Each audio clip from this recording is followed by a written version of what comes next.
Hello and welcome to OnceHub video tutorials. My name is Rima. I am a part of support team here at OnceHub.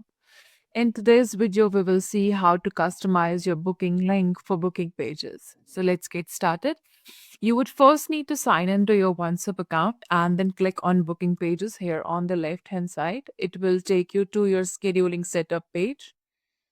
Here under the booking pages, you will need to open the booking page for which you would like to make the change. And in the overview section, right below share and publish, this is the link for this booking page.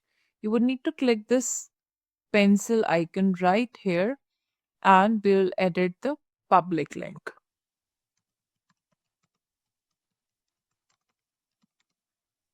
and save. So now the link has been updated. Similarly, if you want to update the booking link for your master page, you will open that particular master page, click the pen icon right here and customize the booking link and save. So this is how you can customize the booking link for your booking pages in the master page. That's all for today's video. Thank you for watching.